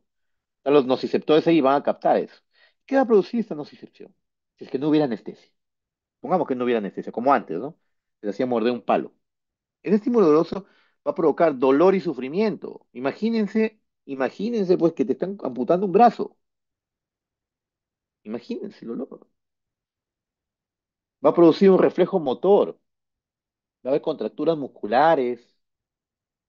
Puedes haber relajación de esfínteres, se defeca, se orina, reflejos autonómicos, taquicardia, hipertensión, debido a al dolor, a la nocicepción. Entonces, ¿qué es lo que hace el anestésico local? Pero empezar, analgesia. Te bloquea el dolor, la nocicepción. Te relaja el músculo, porque hay que darle relajación muscular para que el paciente pueda, para que se pueda operar tranquilamente. Al pérdida de la conciencia no va a haber ni sufrimiento ni nada. El paciente está inconsciente, con amnesia, incluso no se va a acordar de nada. Y una estabilización autonómica. Si el paciente frecuencia cardíaca es de 70 por minuto, bajo anestesia general, con el abdomen abierto, cortando, metiendo el bisturí, lo que sea, tiene que mantenerse 70 por minuto. Eso se llama estabilidad autonómica. Si la frecuencia se dispara es porque no está adecuada la anestesia, no está profundo, está sintiendo. El paciente no se va a acordar, pero su sistema autonómico está sintiendo el dolor. Hay que tener en cuenta eso. Gödel, cuando estudió el éter, al inicio, creó 4 etapas de la anestesia general. Y lo hizo con éter. Actualmente no utilizamos el éter, pues no, pues continuó hace muchísimos años. Entonces, cuando él empezó a utilizar el éter, se da cuenta que creó la primera, la etapa uno, comienza con acá, pañito, lo que sea, ahí te empieza a respirar, hasta que ¡pac! Queda inconsciente. Esa es la etapa uno. Entonces, como al igual que el sistema, igual que los anestésicos locales, las neuronas inhibitorias se bloquean primero. Entonces, al bloquearse las neuronas inhibitorias primeras, ¿qué quedan? Las excitatorias. Entonces viene la etapa 2 o de excitación. que parece que el paciente estuviera sintiendo, no, pero es simplemente su sistema nervioso, la acción de las neuronas excitatorias. Una vez que ya pasa la fase 3 quiere decir que es la etapa 3 o anestesia quirúrgica. Y ya el paciente, después de la fase de excitación, ya se puede operar. Y está, digamos, en cuatro planos. El plano uno, que es para cirugías superficiales, hasta el plano 4, que es para cirugías profundas, por una cirugía de corazón, por ejemplo, ¿no? En que está totalmente profundizado en anestesia. Ya antes, como le dije, el éter, si es que ya pasaba de eso, podía provocar coma y la muerte. Actualmente, pues, esa parada respiratoria, el paciente está intubado, pues. Antes no había, pues antes no lo intubaban, no había ventilador mecánico. Actualmente una parálisis vulvar, el ventilador mecánico. O sea, difícil, imposible que lleguen hasta esta etapa 4 y se muere el paciente. Y si llegan, no se van a morir. No se van a morir, imposible. El paciente está en ventilación mecánica. Entonces, eso es distinto. Esto de acá, estas etapas Gödel las utilizó o las hizo en su época, digamos, con el éter. Pero sí nosotros llegamos a esta etapa 3 para que se pueda operar el paciente. Eso sí, eso sí. Fase de un acto anestésico. El acto anestésico, chicos, va a ser como el vuelo de un avión. ¿Qué quiere decir? El despegue, el vuelo y el aterrizaje. El despegue es la inducción. Recuerden que en el vuelo de un avión el despegue cambia de la zona terrestre a la zona aérea. Estás cambiando de dos fases. Igual acá. En la inducción cambia de un estado de vigilia a un estado de inconsciencia. Una vez que el avión ya está en el aire, simplemente vuela. Vuela. Mientras todo esté bien, en piloto automático y el piloto está tranquilo. A menos que haya turbulencia, que haya alguna situación en la que tiene que intervenir, igualito aquí. Paciente inconsciente, la cirugía va bien, no hay sangrado, todo eso, mantenemos tranquilo. Pero si hay algo, por ejemplo, está sangrando mucho, hay una alteración hemodinámica, todo, ahí tenemos que intervenir. Es el mantenimiento, como si fuera el vuelo. Una vez que ya el avión llega a su destino, tiene que aterrizar, tiene que volver de la fase aérea a la fase terrestre. Esa es la educción o despertar, de la fase de inconsciencia al estado de vigilia. Y así, qué fácil que es esto. Entonces, la inducción, como dije, el inicio del proceso puede ser endovenoso o inhalatorio. El mantenimiento puede ser inhalatorio endovenoso. Y la educción, que es la fase final o cese de la administración de agentes. Se cierra todo para que el paciente despierte. Entonces, la anestesia general tenemos tres tipos. Inhalatoria, donde la inducción y el mantenimiento son puramente inhalatorios. Tenemos endovenosa, donde inducción y mantenimientos son endovenosos. Y la balanceada o combinada, donde se combinan tanto agentes inhalatorios como endovenosos.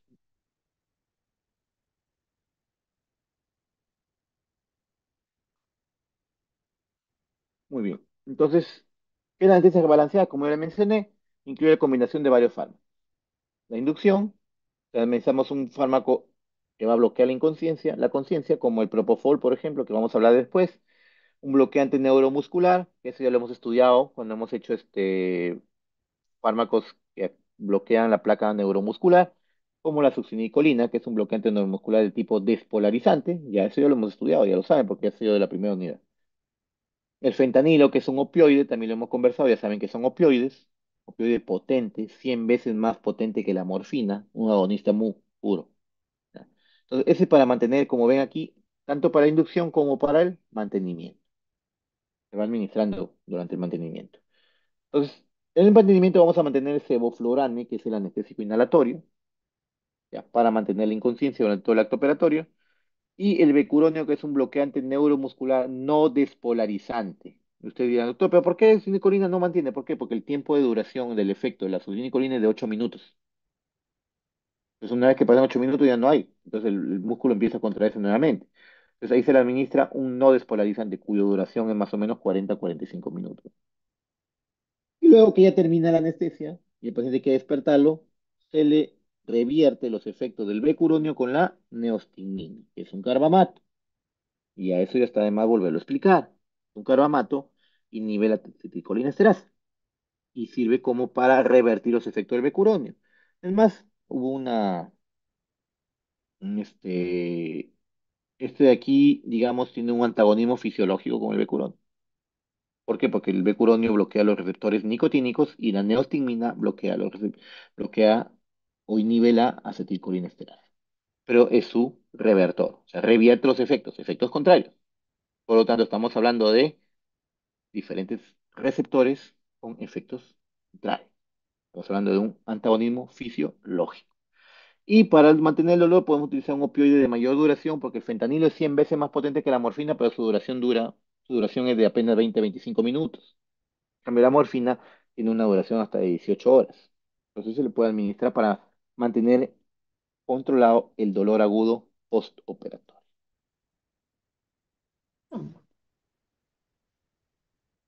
Los anestésicos generales podemos tener los inhalatorios y los endovenosos. Vamos a hablar de los inhalatorios. Bueno, aquí vamos a hablar, como le dije, de forma general y de dos agentes inhalatorios más utilizados, que es el sevoflurane y el isoflurane. Doctor, ¿pero por qué ha puesto el óxido nítrico, óxido nitroso de otro color? ¿Por qué? Porque de todos esos de ahí, el único que es un gas es el óxido nitroso.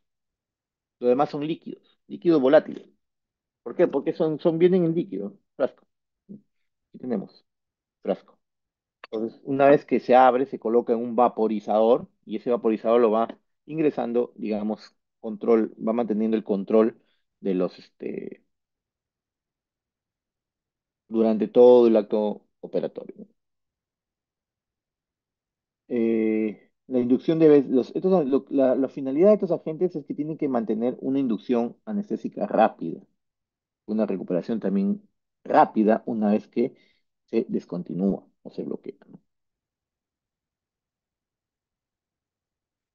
¿Cuáles son las acciones se dan por acciones del sistema nervioso? Es farmacocinética, como pueden ver ahí. Se absorben a través de los alveolos e ingresan a través de la sangre y se distribuyen primero sobre los órganos muy perfundidos. En ese caso, el sistema nervioso central, el cerebro. Ahí es donde tienen que actuar inmediatamente, el corazón y al cerebro. Luego, pues, a su compartimento B, como es el músculo, el compartimento C, que es la grasa, para luego ser devueltos nuevamente a través de la sangre y otra vez a través de los alveolos ser expulsado al exterior o recirculado en la máquina de anestesia, ¿no? Pero la finalidad y su acción de estos de aquí, ¿dónde se dan? En el cerebro, ahí donde van a actuar. Entonces, cuando hablamos aquí, a diferencia de lo que hemos mencionado hace un momento, de que hay un LATME, una liberación, absorción, distribución, metabolismo y excreción, acá podemos hablar de dos puntos importantes: captación y distribución y lo que es metabolismo y excreción. Estamos hablando de agentes inhalatorios, chicos. Una vez que ya se libera del vaporizador, ya no es un líquido, sino se comporta como gas. Entonces, la captación y la distribución va a depender de la hidrosolubilidad, de la concentración en el aire inspirado. O sea, mientras más abro el dial, más rápido va a ser el efecto de la ventilación pulmonar, del flujo sanguíneo pulmonar y de la gradiente de la presión del anestésico entre la sangre arterial y venosa. O sea, esto de aquí me va a determinar qué cantidad de gas se va a captar y se va a distribuir. Y eso lo vamos a explicar aquí. El metabolismo y excreción prácticamente mínimamente hepático, algunos ni se metabolizan, excepto del metoxiflorano y el alotano. Ambos ya no se están utilizando. El metoxifurano ya está definitivamente fuera del mercado y el alotano ya cada vez se utiliza en menor proporción. El sevoflurane, que es el más utilizado, tiene un 3% de metabolismo hepático y el isoflurane un solo 1%. La excreción es pulmonar inalterada, casi todo por los pulmones, excepto el metoxiflurano y el alotano que se excretan por vía renal. Yo le vuelvo a repetir, el metoxiflurano ya está fuera del mercado y el alotano también está en ese proceso.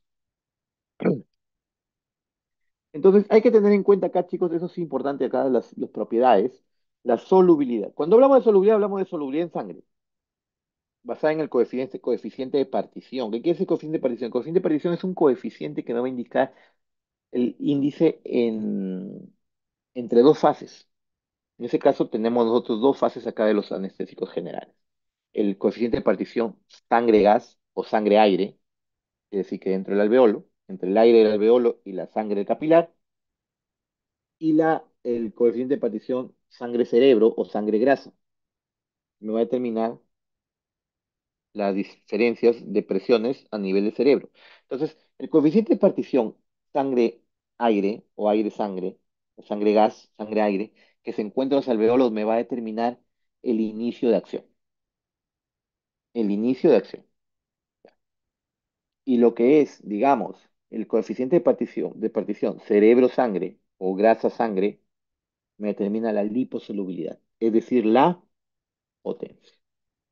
Entonces, la hidrosolubilidad, ya, este es sangre gas, ya, que me va a tener la hidrosolubilidad que le estoy mencionando, quiere decir que gas, el anestésico, mientras más hidrosoluble sea, y recuerden que una vez que el líquido, una vez que se vaporiza, se convierte en gas, y como gas sus propiedades cambian.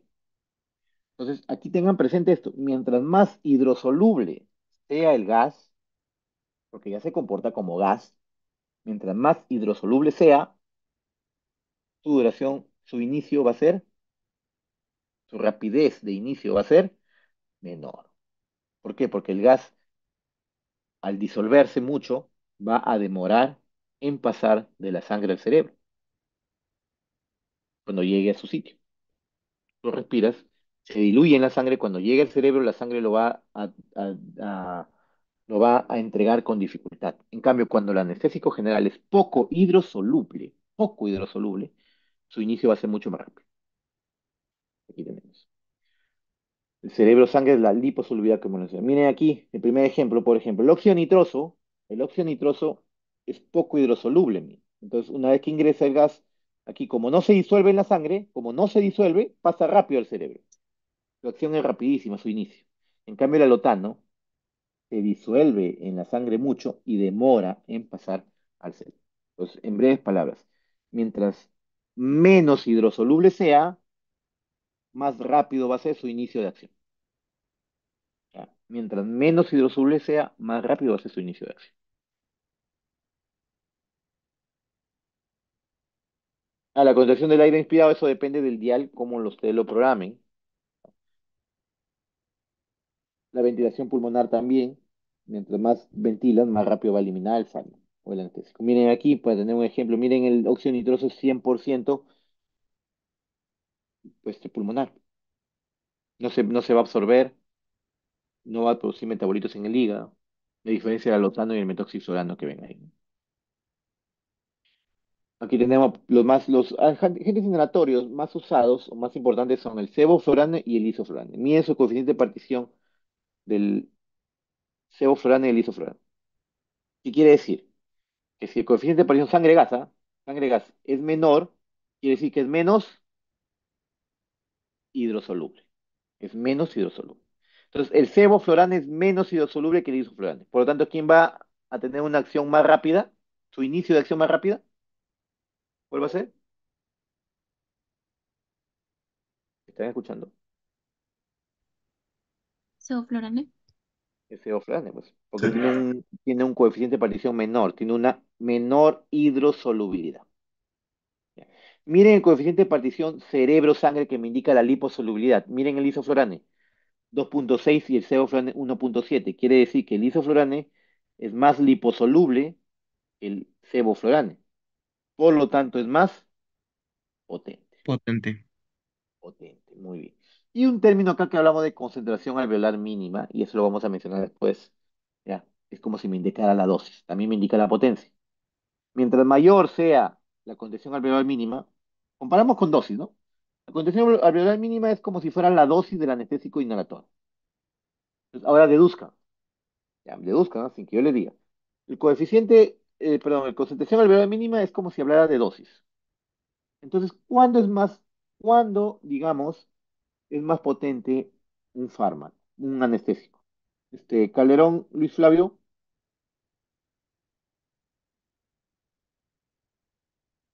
Calderón La Rosa, a ver que se conecten, si no van a estar. Ander Castillo, Sí, doctor.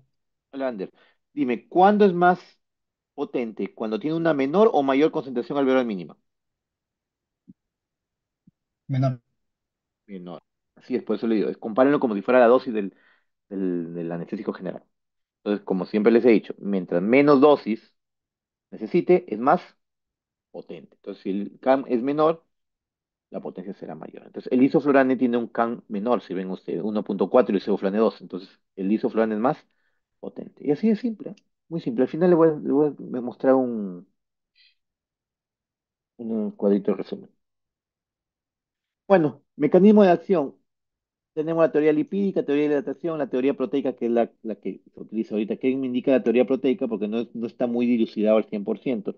La teoría proteica quiere decir que son a través de receptores proteicos, pero no es la teoría unitaria en la que solamente mencionaban que es el GABA, porque al inicio pensaban que solamente eran el anestésico general que es un agonista GABA, y recuerden que el GABA es un receptor inhibitorio.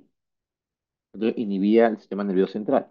Entonces, tenemos la teoría múltiple, en la que son múltiples receptores donde el anestésico general actúa. Entonces, aquí tenemos un cuadro como ustedes pueden ver. Entonces, los anestésicos inhalatorios tienen acción agonista GABA, antagonista NMDA, tienen también acción en los receptores nicotínicos, muscarínicos, en la serotonina, en el AMPA, el kainato, etc. En la glicina también, es agonista de la glicina, recordar que la glicina es un inhibitorio. Entonces, de esa forma es como estos anestésicos generales abarcan todo el sistema nervioso, todo el cerebro, como lo terminan bloqueando por completo, no solamente para el punto de vista sensitivo, sino todo. Eso es lo que mencioné, que es el CAN, es la concentración alveolar mínima necesaria para abolir la respuesta a un estímulo quirúrgico simple, o sea, un corte, en el 50% de pacientes. Es como si acordaran ustedes la dosis eficaz 50, ¿se acuerdan? La dosis eficaz 50 que era la dosis mínima necesaria para producir un efecto en el 50% de los pacientes. Aquí igual, ese 50 es la concentración mínima en el alveolo capaz y suficiente de bloquear la respuesta a un estímulo quirúrgico simple o estándar.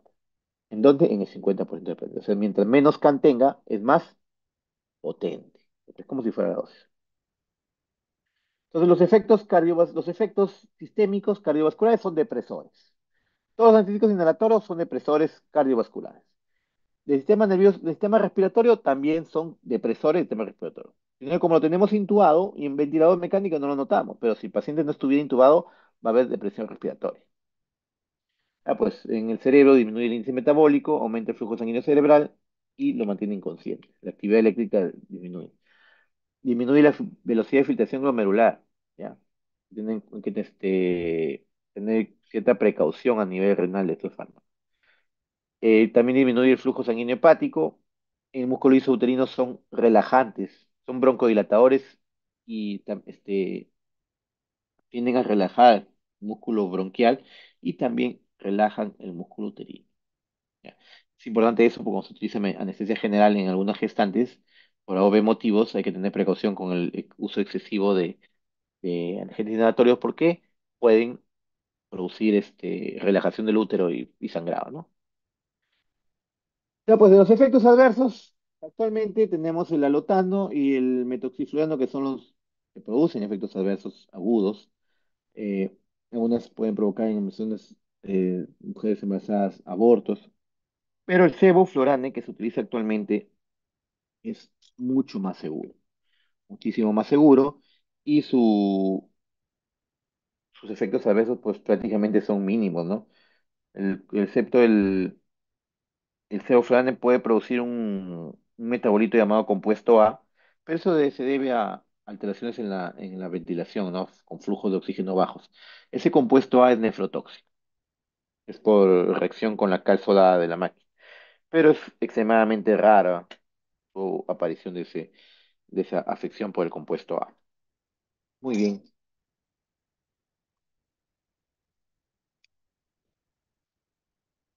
Aquí están, ¿no? Los principales, digamos, efectos cardiovasculares. Siempre hay que recordar, los anestéticos generales tienen actividad depresora cardiovascular, actividad depresora del sistema respiratorio.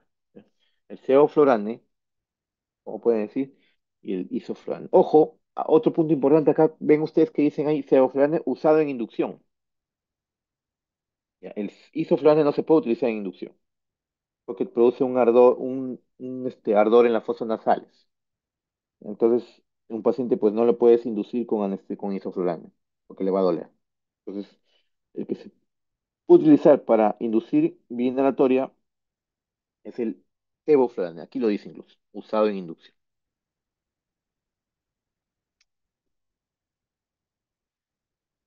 Aquí estamos pues un resumen de todo lo que hemos hablado, de las coeficientes de distribución, su inducción, su acción analgésica, etcétera. Ahí está, entonces aquí es este resumen, miren, ustedes se dan cuenta. Si hablamos de punto de vista de la hidrosolubilidad, mientras mayor sea el coeficiente sangre-gas, mayor será la hidrosolubilidad y la rapidez sería menor. ¿Qué quiere decir? Que la hidrosolubilidad es directamente proporcional con el coeficiente sangre-gas e inversamente proporcional con la rapidez de inicio. Miren si hablamos de la potencia. Mientras más potente, más liposoluble. ¿Y qué pasa con el K? Es menor. Entonces, la potencia es directamente proporcional con la liposolubilidad e inversamente proporcional con el K. Porque recuerden que el K es como la dosis. Mientras menos K, más potente será. Muy bien. Y para terminar este tema, hablaremos de los agentes anestésicos intravenosos. Ya son sustancias de diferentes que se van a utilizar, a diferencia del otro que se utilizan a través de vaporizadores, de vía aérea, acá se utilizan a través de la vena. Entonces vamos a hablar acá de los puntos principales, como los barbitúricos, el que utilizamos nosotros es el tiopental, benzodiazepinas como el midazolam, ojo que son varias, pero acá vamos a hablar del midazolam y hablaremos más detalladamente en ansiolíticos, las benzodiazepinas, analgésicos opioides, fentanilo, remifentanilo, fármacos diversos como el propofol, ketamina. Hay algo característico, chicos, para poder decir que ciertos fármacos se utilizan como anestesia, pero así un punto importante. ¿Saben cuál es? ¿Saben cuál es? ¿O tienen una idea? ¿Ah?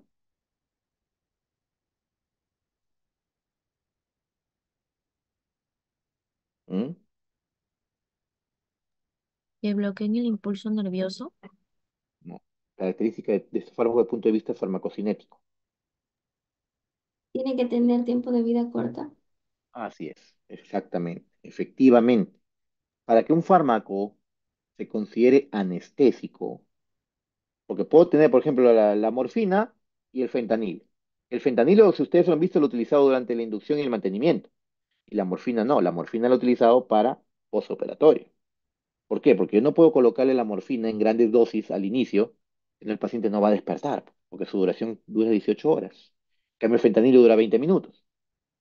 Entonces, lo que yo, para que los fármacos pueda utilizarlos como anestésicos, tienen que tener un tiempo de vida media corto. ¿Por qué? Porque si yo lo que quiero es que una vez que acabe la cirugía se despierte, pues no se acuerdan, inducción, mantenimiento y despertar o educción.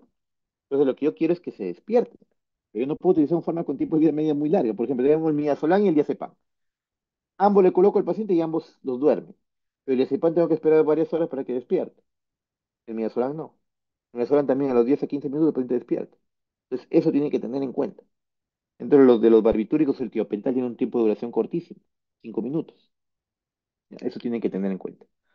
Propofol, ketamina tienen el tomidato, dexmetomidina, tiempo de vida media muy cortísimo. ¿Ya? Eh, su, Ahí dice corta duración de acción, obligatoriamente, y que se redistribuyen rápidamente, o sea, que lleguen al cerebro, produzcan su efecto e inmediatamente sean sacados del cerebro. Esa es la finalidad, por eso duran poco, por eso tienen su tiempo de vida media bastante corto. ¿Ya? Incluso, como dice, una segunda administración de la dosis produce un efecto más intenso. Por eso es que cuando nosotros administramos una dosis de fármaco endovenoso, la segunda dosis para mantenimiento tenemos que utilizar la mitad del fármaco. ¿Ya? La mitad, ¿por qué? Porque ya los receptores están copados, ¿no? Aquí tenemos los principales. Aquí vamos a tener algo, como les dije, yo no le voy a preguntar dosis ni nada. Es un punto importante, mecanismo de acción. La ketamina es un antagonista de los receptores NMDA. El propofol, el midazolam son agonistas de los receptores de GABA. El tiopental es un barbitúrico, agonista de los receptores de GABA. El etomidato también es un agonista de los receptores de GABA. El fentanilo es un opioide, agonista de los receptores MU. Eso tienen que saber. De todos esos de ahí, todos, excepto dos, que es la ketamina y el etomidato, son depresores del sistema cardiovascular, ¿ya? Pero si ustedes ven el etomidato, mantiene un equilibrio, o sea, ni lo aumenta ni lo disminuye. Y la ketamina es el único anestésico general que estimula la actividad cardiovascular. Por eso hay que tener precaución en pacientes hipertensos. ¿Ya? La ketamina estimula al aparato cardiovascular. No se olviden eso nunca. Miren aquí, en la izquierda es el receptor GABA. Ahí actúan las benzodiazepinas, ahí actúan los barbitúricos como el tiopental, ahí actúa el propofol, el alcohol también, si ustedes se dan cuenta. Son agonistas. ¿Qué es lo que hacen? Estimulan. Es más, y no lo hacen directamente, ¿ah? Lo que hacen es al receptor volverlo mucho más sensible a su propio neurotransmisor. ¿Cuál es su propio neurotransmisor? El GABA, el ácido gamma aminobutírico. Y el de la derecha es un receptor NMDA, un receptor también ionotrópico excitatorio, que permite a través del glutamato y la glicina la entrada de iones sodio y calcio, también magnesio, es excitatorio. Entonces, al bloquear los receptores NMDA, porque es un excitatorio, aquí actúa la ketamina, aquí la ketamina bloquea esto. Entonces, al ser un receptor excitatorio y al bloquearlo, produzco lo contrario, ¿no? Bueno, tenemos el tiopental, como ya le dije, es un barbitúrico, se utiliza como anestesia con una pérdida de conciencia rapidísima de 15 a 30 segundos. Se metaboliza rápidamente por el hígado. Su tiempo de duración es cortísimo, como ven, ¿no? Ah, eso sí, punto importante, y eso no se olviden, el tiopental provoca grandes liberación de histaminas y puede provocar broncoconstricción, así que no se debe usar en pacientes asmáticos, por nada del mundo. Las benzodiazepinas se utilizan el lorazepam y midazolam. Nosotros utilizamos mayormente el midazolam porque no tenemos lorazepam, pero ambos tienen un tiempo de vida media corto, por eso que se utiliza.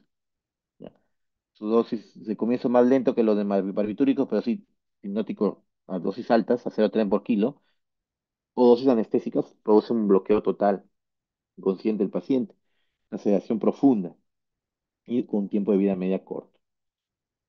Eso sí, pueden producir pues, la presión respiratoria, como todos los benzodiazepinas. Ya, acuérdense, ¿cuál es el antídoto o el antagonista de las benzodiazepinas? Es el flumazenil.